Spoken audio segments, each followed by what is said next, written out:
My name's Ryan. You've all heard emails from me. I'm thrilled to see you all this morning. We're thrilled to welcome you to the DHCommons Getting Started in Digital Humanities Pre-Convention Workshop at MLA 2012. We are looking forward to a full, exciting morning exploring this emerging but not new field.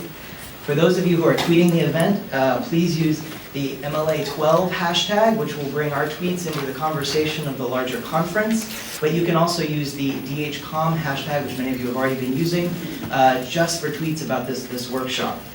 So before we get started, I just want to say a few brief words about DHCommons, and then we're going to get started with our panel. So DHCommons actually began as a session on building interinstitutional collaborations at DHCamp Chicago in October of 2010, where I met Quinn Dombrowski over here and Chris Dickman of St. Louis University. And well, I'm sure you're going to hear more about that camp from Amanda French, who's here at the panel, but this is where DHCommons itself started. We began brainstorming around the idea of a match.com for digital humanists. People who had a project or a project idea but needed to find collaborators. And by the end of our session, we had mapped out a list of the features we would want such a hub to have, and we were already receiving feedback from other digital humanists on Twitter and from email and things of that nature. Then last January, just before MLA last year, Quinn and I joined a group of scholars who were planning a series of initiatives to support digital humanities at small liberal arts colleges. The plan for DHCommons grew and developed thanks to our colleagues at that meeting, as did partnerships with the two organizations who have been given the most support to DHCommons during its inception. The National Institute for Technology and Liberal Education, or NITLE, and I know many of you come to us through the NITLE network, and the Texas A&M Initiative for Digital Humanities, Media, and Culture. The core team that worked on DHCommons through its first year, and you've already seen our names on plenty of emails, comprises Rebecca Davis of NITLE, Chris Dickman of St. Louis University, Quinn Dombrowski of the University of Chicago, Laura Mandel of Texas A&M University, Lisa Spiro of NITLE, and myself. Reading that list reminds me to thank some of the folks who made today's workshop possible. If you are enjoying the fact that we have screens and projectors and internet connections and these sorts of things, consider sending a nice note to an administrator at Texas A&M.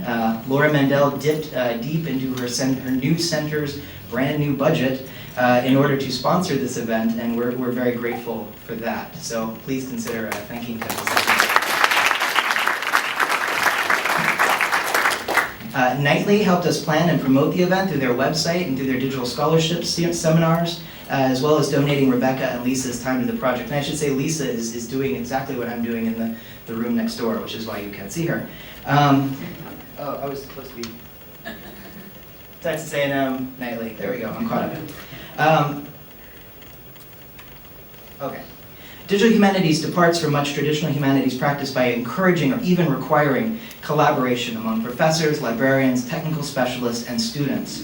Building these coalitions can be difficult for solo practitioners without local DH communities or a campus DH center. These scholars need interinstitutional collaborators who can be difficult to find. DHCommons seeks to address that need. In short, we've created a hub that will help people find collaborators, people to help them research, build, test, or teach their projects. DHCommons will be, we hope, that match.com for digital humanists, and in the coming months we're going to be pursuing grant funding so that we can develop a microgrants program to further support and reward scholars who forge those sorts of collaborations through DHCommons. The hub at DHCommons, as you all know, launches officially today. So if you've got a project or a project idea and you need help, list your project and describe the help you need at dhcommons.org. If you're a newcomer to the field looking to join an existing project and build your skills, browse through the listings at DHCommons and reach out to a project that fits your research interests. And check back frequently in the next few weeks. Now that the project is public, we expect our directory to grow quickly.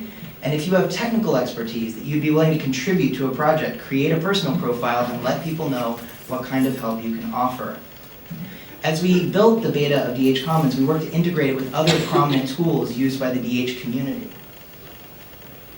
so that we will meet a need rather than replicate other projects. You might be familiar with the Bamboo Dirt Wiki, this list of digital tools And we are integrated, our database is going to be linked with the tool entries in the Dirt Wiki, which was developed by Lisa Spiro in the other room, so that when you list the tools you're using in a particular project, people can get right to more information about those tools on Dirt. Going forward, our directory of projects seeking help will contribute to the long-term project repository at artshumanities.net. And this leads me to a very exciting announcement on our launch day. At their board meeting last month, centerNet, which is an international network of digital humanities centers formed for cooperative and collaborative action to benefit digital humanities, adopted DHCommons as a new centerNet initiative. So we will be working closely with centerNet to build the DHCommons platform, to sponsor more events like this one at a range of humanities conferences, and to pursue funding that will help us encourage and reward collaboration among scholars, technical experts, and centers. One of the panelists in the next room, Neil Freistadt from Maryland, was instrumental in helping us to forge this partnership, and we're thrilled about the possibilities this is going to open for DHCommons.